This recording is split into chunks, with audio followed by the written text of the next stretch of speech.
Hi everybody, it's Ms. Shawn and I'm here today to talk to you about different pencil grasps and how your children might be progressing through their grasp development. So parents, this can be really hard because we want our kids to hold a pencil correctly, hold a crayon correctly, pick things up in the way that we would pick things up.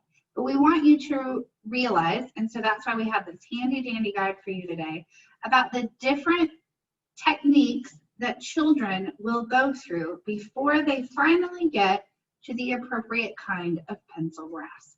So I wanted to just really show it to you and go over this handy dandy chart. So you'll see here that beginning around 10 months old, you might start to notice that your child can pick things up in what we call a pincer grasp. So they're picking up things using their thumb and their forefinger or their pointer finger, right? So this might be as they're starting to eat foods, maybe they're picking up little tiny Cheerios and they're working on their pincer grasp. And this is something you really ought to let them practice. So when they're ready for some small little things to pick up that are safe for them to pick up, make sure you give them lots of practice. Some Cheerios or some little cereal or those little baby puffs, things like that that they can practice picking up using their pincer grasp. From there, between the ages of 12 to 15 months, you might start to notice that they can pick up some writing materials, and they're picking them up a little more like this. And they might be writing this way, right? This is what we call a palmar supinate grasp, and this is appropriate for that age. So what we don't want to do is correct them in the way that they're holding things if they're in the category of where they should be for their particular age group. So from there, what you might see is a digital pronate grasp. And so what this is they're starting to get their fingers correct, but maybe it's more of a holding their hand over this way.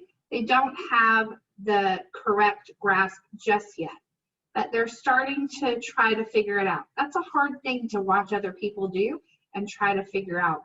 So just continue to model. But again, don't force them to hold it in a certain way if they're in the right place for their development. So from there, you might find what we call a quadrupod grasp. And that's where instead of using 3 fingers, maybe they're using 4 or even all of their fingers to steady the writing utensil that they're using to try to write with. And so you might see that they're using their entire hand or all of their fingers to hold on and get control. And again, this is okay. Remember, we're not correcting their grasp as long as they're within their correct development area. From there, you might find them go to what we call a static tripod. And tri meaning 3, so we might be that we're finally at 3, but we're a little stiff. So our fingers are kind of straight out. We haven't really figured out how to tuck yet. So that's what we call a static one. So when we finally get to that great dynamic tripod grasp that we're all used to, then you'll finally find that they're able to kind of curve their fingers, rest that pencil on this finger, and these fingers should get tucked up underneath as they're learning to write. And as I was going through this different demonstration, some of the things that I was trying to show you too is that for different ages, you might want to try different size writing materials. So you might, for younger students, start with these fatter crayons so that they can work on their grasp, work on that supinate grasp, that palmar grasp that they're working on. You might use a fat crayon, you might use these fatter markers or fatter pencils even, and then slowly progress into skinnier crayons, pencils, even colored pencils.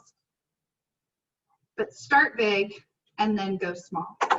Holding on to something this tiny is really hard to do, especially when you're still trying to figure out all your fingers. It's best to use this skinny of a writing utensil when you get down to that dynamic tripod grasp.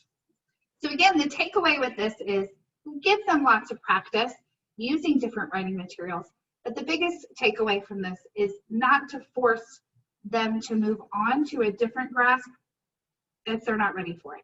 Remember to look at the different developments, where your child is in age and what they should be doing. And it's okay if they're right on target. Don't try to push them too far ahead. All right, that's it, everybody. Have a great day. Practice writing, give lots of writing opportunities, and have fun together. Bye.